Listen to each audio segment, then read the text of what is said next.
सभी साथियों को आदाब, अस्सलाम वालेकुम।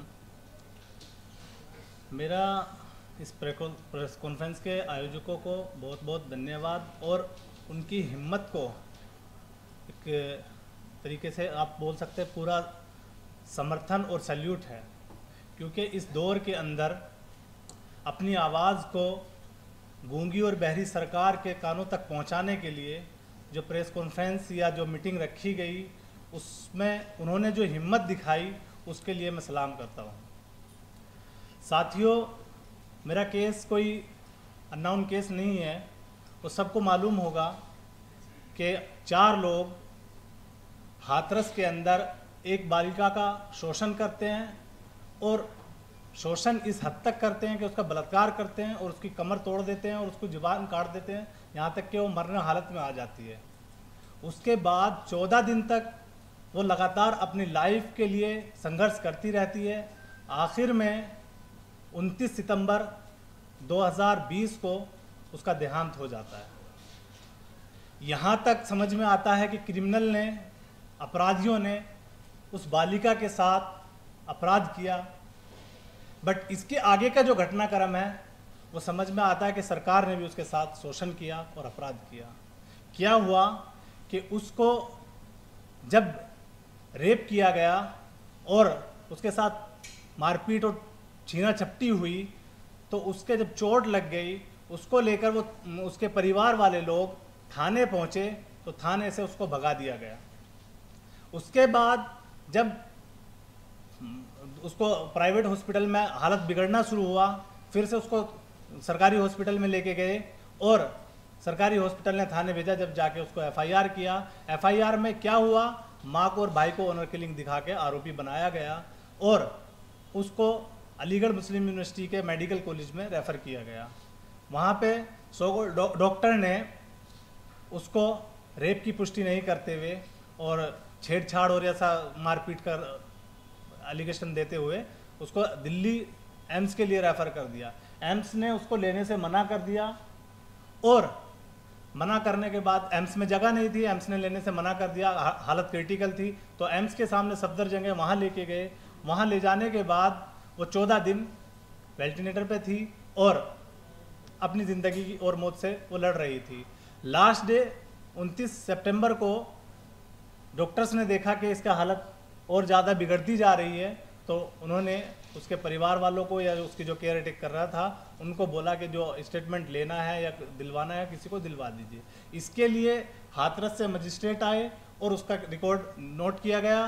पूरी नेशनल मीडिया ने उसको रिकॉर्ड किया और पूरे दुनिया ने उसको देखा, जिसमें वो साफ साफ बता रही है कि उन 4 लोगों ने मेरे साथ रेप किया, मेरे साथ मारपीट की और मेरे यहाँ चोट लग गई और उसी दौरान उसका देहांत हो जाता है।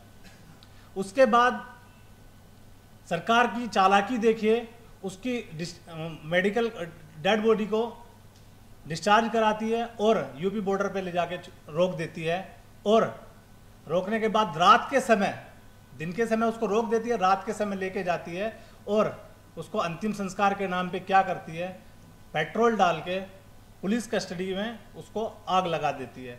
जबकि उसके सैकड़ों परिवार वाले लोग, उसके खुद के घर के लोग सिर्फ 10 मीटर की दूरी पर ये चिल्ला रहे हैं कि एक बार मुंह देखने दीजिए। अगर हिंदू मैथोलॉजी की बात करें, हिंदू पद्धति के अनुसार अगर देखा जाए तो सूर्यास्त के बाद अंतिम संस्कार नहीं कर सकते। जो यहाँ सूर्यास्त के बाद फोर्सफुल्ली उसको जलाया जा रहा है। हिंदू पद्धति के अनुसार ही अंतिम संस्कार का, अंतिम क्रियाक्रम का जो अंतिम क्रिया जो है वो करेगा वो परिवार का कोई सदस्य होगा, मुखाग्नि जिसको बोलते हैं। वहाँ पे परिवार को इन्वॉल्व नहीं किया जा रहा, देखने तक नहीं दिया जा रहा और उसको मार दिया जा रहा है। यहाँ तक शोषण कर रहे हो आप, ये शोषण आपका मतलब मरने तक शोषण क्रिमिनल्स का था, यहाँ पे सरकार का शोषण है। उसके बाद कुछ सामाजिक संगठनों ने, सामाजिक लोगों ने या पॉलिटिकल लोगों ने उधर जाने की कोशिश की, सॉलिडेरिटी पेश करने की कोशिश की, उसके साथ खड़े, उसके परिवार के साथ खड़े होने की कोशिश की, तो उनको लाठी मारा गया, डंडा मारा गया, फटकारा गया और भगाया गया। और मैं कहता हूं कि मैं और मेरे साथी 4 लोग जो 5 अक्टूबर 2020 को गिरफ्तार हुए थे मथुरा मान टोल प्लाजा से, उनको सिर्फ मुस्लिम होने की सजा दी गई। अगर आप पिछले 5 दिन के प्रकरण को एनालिसिस करेंगे, उस पर रोशनी डालेंगे, प्रकाश डालेंगे, तो आपको देखने में आएगा कि 2 तारीख को जैन चौधरी उधर जाने का प्रयास कर रहे थे, उनके साथ लाठीचार्ज हुआ और उनको वहां से भगा दिया गया। 2 तारीख को राहुल गांधी के साथ धक्का मुक्की हुई और उनको भगा दिया गया। 3 तारीख को जैन चौधरी के साथ लाठीचार्ज हुआ, उनको भगा दिया गया। 4 तारीख को चंद्रशेखर रावण को डिटेन किया गया और मुजफ्फरनगर छोड़ा गया। 5 तारीख को अतीकुर रहमान और उसके साथियों को, जिसमें सिद्दीक कप्पन, आलम और मसूद, इन चारों को मुस्लिम होने की वजह से, सिर्फ मुस्लिम होने की वजह से जेल भेजा गया और उन पर एलिगेशन लगाया गया कि दंगा भड़काने जा रहे थे। आप सोच सकते हैं कि 300 किलोमीटर की दूरी से आने वाला व्यक्ति अननोन जगह, नई जगह में कैसे तो दंगा भड़का सकता है और कैसे अपनी बात कर सकता है, जहां पे मिलना मुश्किल हो और जहां पूरा पुलिस प्रशासन हो। सिर्फ देश को गुमराह करने के लिए और अपने केस को डाइवर्ट करने के लिए जो अपनी पॉलिसी थी, हिंदू और हिंदुइज्म के नाम पे जो प्रोपेगेंडा ये चला के ऊंच नीच जाति का नाम पे जो ये भेदभाव करने की कोशिश कर रहे थे, उसको डाइवर्ट करने की कोशिश की। एक्चुअली उनको बचाने का जो प्रयत्न था, उसमें सॉफ्ट कॉर्नर में मुस्लिम 4 लोग आ गए, जिसमें अतीकुर रहमान, सिद्दीक कप्पन और मसूद आलम, ये लोग पकड़ के जेल भेज दिया गया। और सिर्फ 151 में चालान हमारा हुआ। आपको हंसी आएगी कि यहाँ की जुडिशरी कहने के लिए बहुत आसान है, पर जब उसके अंदर से गुजर के आओगे तो आपको पता लगेगा कि जुडिशरी के साथ कैसा खिलवाड़ हो रहा है। 151 में चालान होने का मतलब आपको खड़े खड़े जमानत मिलना है। जज स्माइल करता है, मुस्कुराता है और हमसे पूछता है क्यों जमानती नहीं आया। मैं बोला आप 1 घंटे का टाइम दीजिए, बात नहीं कराया, 1 घंटे का टाइम दीजिए, मैं अभी जमानती प्रोवाइड करता हूँ, और नहीं तो आप पर्सनल बॉन्ड पे भी हमें छोड़ सकते हैं। परंतु जज क्या बोला कि इनको ले जाओ और शाम तक कोई आएगा, हम छोड़ देंगे। एसडीएम मांड की ये घटना है, एसडीएम कोर्ट की। उसके बाद 6 तारीख को नया केस रजिस्टर्ड किया गया। देखिए, सोचने की बात है कि किसी को नोटिस दे के कोर्ट में लाने के लिए पहले जज से परमिशन लेना पड़ेगा। जिस जज ने जेल में आपको भेजा या जिस कोर्ट में आप मुकदमा चलाना चाहते हैं, वहां से नोटिस देना पड़ेगा, तब वहां से आपको कॉल किया जाएगा। मेरे केस में ऐसा कुछ नहीं हुआ और सीधा जेल पे गाड़ी लगाई गई। अस्थाई जेल जो थी, जो मथुरा के अंदर फूल कटोरी स्कूल है, उसको अस्थाई जेल बनाया गया, अस्थाई जेल बनाया गया था। वहां से हमें एक गाड़ी में बिठाया गया। गाड़ी में आप समझ सकते हैं ब्लैक कमांडोज, और 2 गाड़ी आगे 2 पीछे लेके हमें कोर्ट पहुंचे। कोर्ट में जाके हम क्या देखते हैं कि दोनों तरफ रस्सा है और रस्से के पकड़ने वाले सब लोग कांस्टेबल्स हैं और कांस्टेबल से एसआई हैं और एसआई से ऊपर के लोग हैं। कोई दरोगा कोई होमगार्ड नहीं, सब ज़्यादातर लोग एजेंसीज के लोग थे और क्या बोल के आपका ऑफिसर्स लोग थे। खुद गिरफ्तारी करने के लिए एसपी सिटी मथुरा के थे डॉक्टर ग्रोवर, वो उधर आए, गौरव ग्रोवर। तो मेरा कहने का मतलब ये है, ये तो मेरे गिरफ्तारी तक था और ये भेदभाव का था कि एक ऊंची जात के लोगों ने, जो अपने सो कॉल्ड ठाकुर कहते हैं, मैं भी ठाकुर बिरादरी से हूं, पर मेरा समझने का मतलब ये नहीं है कि इनका कौन सा ठाकुर बिरादरी है। इनको दलित महिला का प्राइवेट पार्ट तो अच्छा लगता है, बाकी दलित का, वो दलित है और बैकवर्ड है, पिछड़ा है। जब आप बराबरी की बात करोगे और रिश्ते की बात करोगे तो वो वहाँ पे आके वो ख़त्म हो जाएगी। उसके बाद मेरा हेल्थ का इशू जो कंटिन्यू लगातार पहले से चल रहा था, मैं 2010 से एम्स में ट्रीटमेंट मेरा चल रहा था। 2016 में मेरा सर्जरी बोल के रखा था, जो मैं पढ़ाई और दूसरी व्यवस्था के कारण, बिजी होने के कारण मैं नहीं कर पा रहा था, और उधर दवाई ना मिलने के कारण जेल के अंदर जाने पे मैं डॉक्टर को बताया कि मेरा इसी तरह का इशू है, मेरा एरोमेटिक फीवर है और मुझे प्रॉब्लम है, मुझे ये मेडिसिन चाहिए, तो वो इग्नोर कर दे रहा है। तीसरे दिन मुझे अस्थाई जेल में प्रॉब्लम होता है, हार्ट पेन होता है, जिसमें मुझे आनंद फानन में निकाला जाता है। दोनों हाथों, रात को 8-9 बजे मेरे दोनों हाथों में हथकड़ी लगाई जाती है, जबकि मेरे सीने में पेन हो रहा है। दोनों हाथों में हथकड़ी लगाई जाती है और गन मेरे ऊपर ऐसा रखी जाती है और मुझे लेके जिला अस्पताल जाया जाता है। उस बीच अगर किसी का बीपी चेक करोगे तो आप समझ सकते हैं एक नॉर्मल आदमी का बीपी कितना आएगा।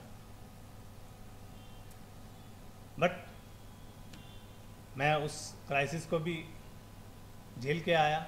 उसके आगे 22 अगस्त 2021 को मेरा मथुरा से लखनऊ जाते टाइम गाड़ी के अंदर अटैक आया।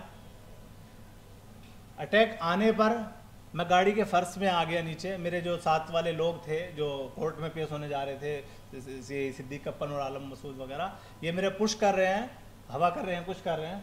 वो कवर नहीं हो रहा है, वो माइनर अटैक था, जिसको लेकर ये मुझे जिला अस्पताल खंदरावली गए। खंदरावली से रेफर जिला अस्पताल किया गया। जिला अस्पताल से एसएन मेडिकल कॉलेज भेजा गया। एसएन मेडिकल कॉलेज ने मुझे हायर सेंटर लखनऊ में संजय गांधी पीजी कॉलेज में भेज दिया। जब वो संजय गांधी के लिए रेफर कर रहा है तो मैं बोला कि मेरा इलाज एम्स में चलता है, एम्स में मुझको भेजा जाए। डॉक्टर ने एम्स के लिए भी रिकमेंड किया। उसके बाद ये मुझे ना एम्स लेके गए ना संजय गांधी पीजी कॉलेज लेके गए। ये लेके कहाँ गए? मथुरा जेल की इमरजेंसी में। और मथुरा जेल की इमरजेंसी में 42 दिन, हार्ट अटैक आने के बाद 42 दिन मैं कंटिन्यू इंतजार करता रहा। जब इलाहाबाद हाई कोर्ट से इन लोगों को फटकार लगी, उत्तर प्रदेश सरकार को फटकार लगी और 24 घंटे का समय दिया गया, तब जाके मुझे इलाज मिला।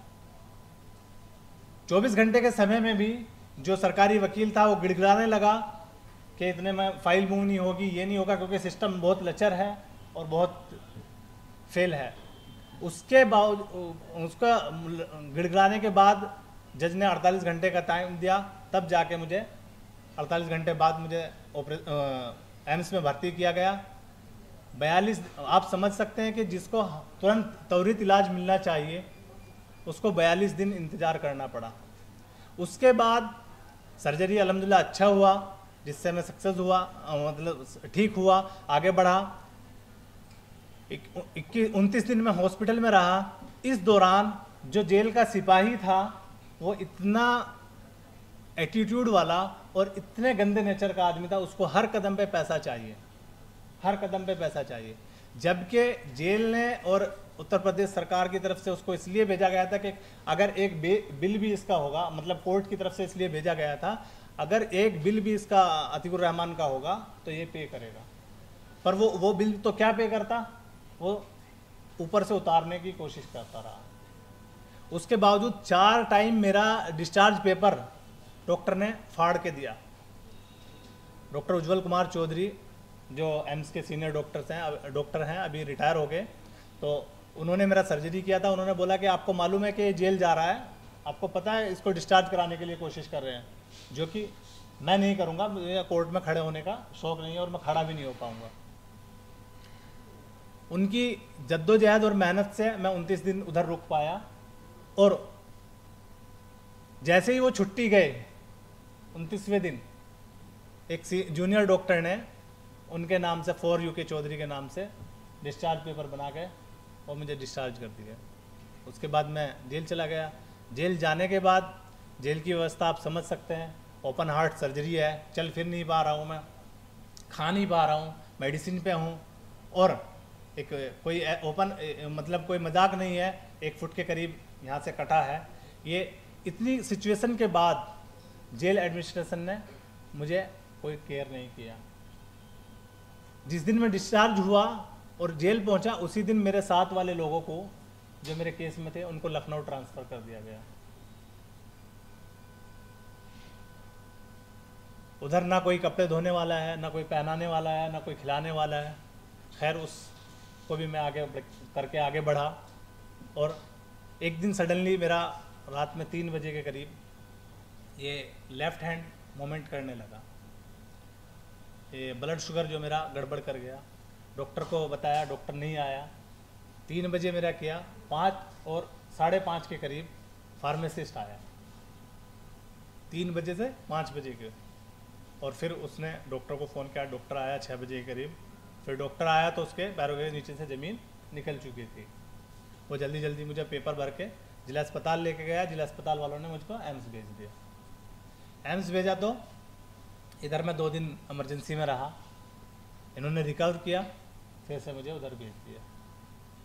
ये मार्च 2023 की बात है।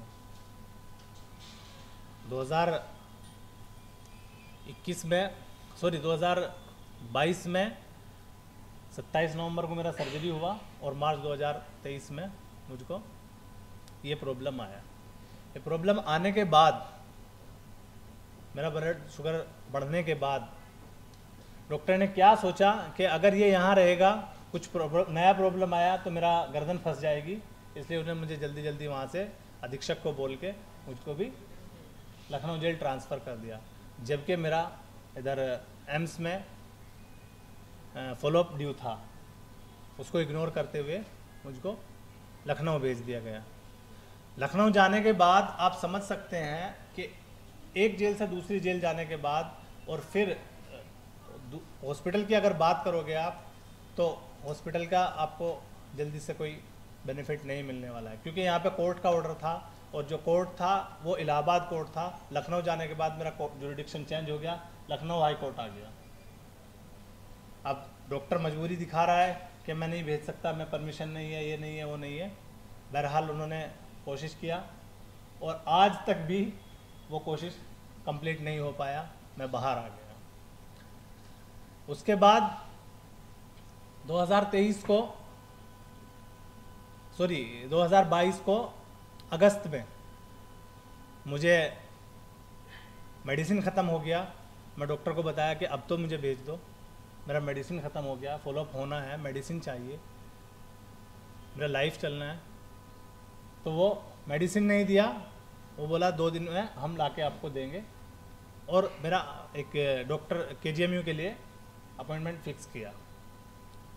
और जिस दिन का अपॉइंटमेंट था, इत्तेफाक से उसी दिन मुझको फिर से दौरा आ गया।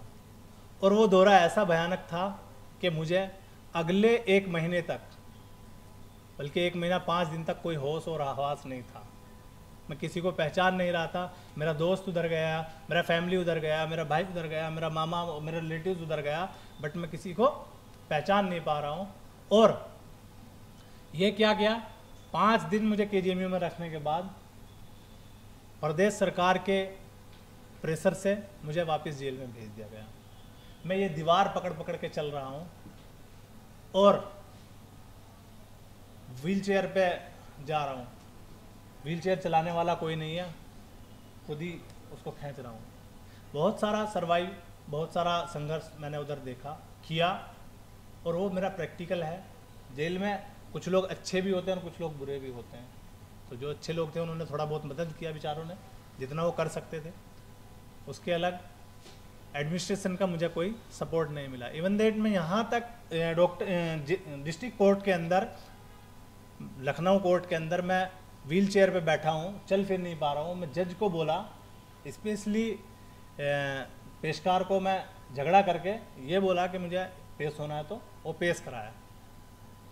तो जज थे, जज ने बोला क्या बात है, मैंने बोला इसी तरीके से मुझे एक केयर टेकर चाहिए, मेरा या तो जेल से कोई केयर टेकर चाहिए, नहीं तो मेरे फाइली, मेरे केस वाले जो लोग हैं उनमें से किसी एक आदमी को मेरे साथ तब तक दीजिए जब तक मैं खड़ा हो जाऊं। परंतु वो क्या बोला कि ठीक है हम देखेंगे और दे देंगे, ऐसा वो मुझे बोल के वहाँ से चलता कर दिया। वो भी आज तक नहीं मिला। और इत्तेफाक देखिए, जो जेल का व्हील चेयर था वो टूटा हुआ था, दूसरा जो व्हील चेयर था किसी बंदी का पर्सनल था, उसने एक दिन दिया, दूसरे दिन मना कर दिया। गुस्से से मना किया, मैं समझ सकता था, इतना मैं समझ रहा था, बट क्या करेगा, मजबूरी है। फिर भी मैं कंटिन्यू खड़ा होकर चलने की कोशिश किया और अल्हम्दुलिल्लाह आज मैं चल पा रहा हूँ। बहुत नज़दीक से मैंने मौत को देखा है, बहुत नज़दीक से देखा है, एक कदम इधर और एक कदम इधर। मैं अपने भाई को पूछ रहा हूँ कि तू कौन है। आप समझ सकते हैं कि जो अपने सगे भाई को ये पूछ रहा है कि तू कौन है, तो आप समझ सकते हैं किस हालत में रहा होगा। बहरहाल ये कोई मैं डैश करने के लिए, आपको इमोशनल करने के लिए नहीं बता रहा हूँ। मैं बता रहा हूँ कि संघर्षों के दौर बहुत आएंगे, आपको डर नहीं जाना है, आपको उनका सामना करना है। आज अगर बात करें नफ़रत की, जिस नफ़रत की वजह से मुझे जेल भेजा गया, सिर्फ मुस्लिम होने की सज़ा मुझको कटाई गई जेल भेजकर, वो आज जो ग्रामीण क्षेत्र में थी, शहर के रास्ते आज पार्लियामेंट तक पहुंच गई। चाहे खुब्बापुर का आप देख लीजिए, एक छात्र के साथ क्या हुआ।